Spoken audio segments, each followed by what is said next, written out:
হরে কৃষ্ণ, রাধে রাধে রাধে, নিতাই গৌর হরি হরি বল।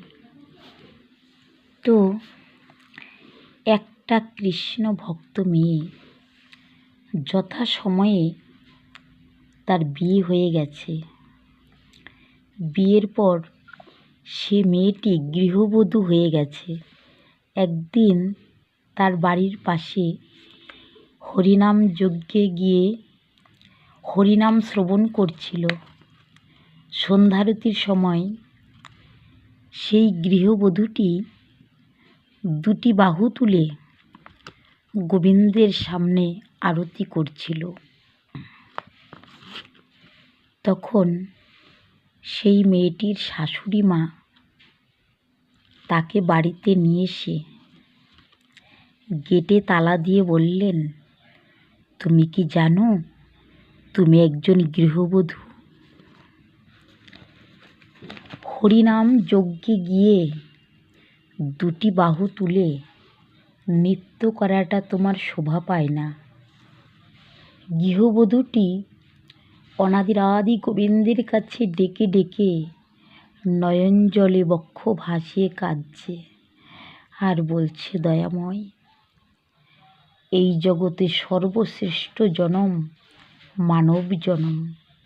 কৃষ্ণ ভজনের দেহ পেয়েছি, আজ আমি দুটি বাহু তুলে কৃষ্ণ নাম করেছি, এটাই কি আমার অপরাধ? আমি তোমার সুমধুর কৃষ্ণ নাম শোনা থেকে বঞ্চিত হলাম দয়াময়।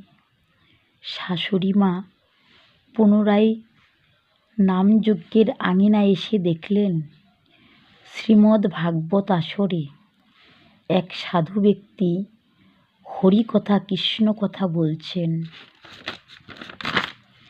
তিনি বললেন, এই আসরে কত কৃষ্ণ ভক্ত আছে। হরিধ্বনি উলুধ্বনি শুনে সকল ভক্ত কিন্তু দুটি বাহু তুলে গোবিন্দের চরণে আত্মসমর্পণ করতে পারে না।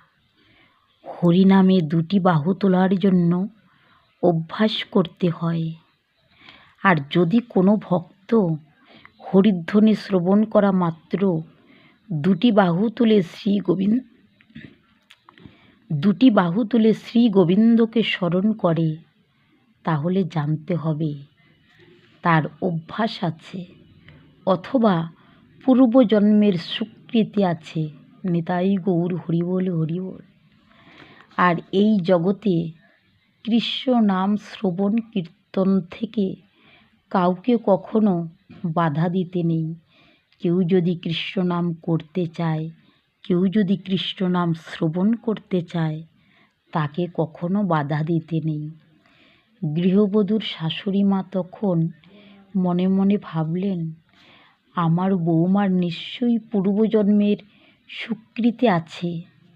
আমি আর বৌমাকে কৃষ্ণ নাম শ্রবণ কীর্তনে কখনো বাধা দেব না। শাশুড়ি মা পুনরায় বৌমাকে হরিনাম যজ্ঞে নিয়ে আসলেন। বৌমাকে বললেন, মা, আমি ভুলে গিয়েছিলাম যে আমরা নিত্য কৃষ্ণ দাস।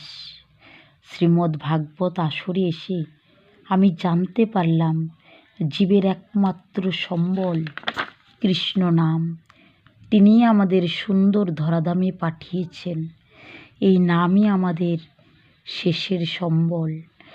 জয় জয় রাধা কৃষ্ণ প্রেমানন্দে, নিতাই গৌর হরি হরি বল।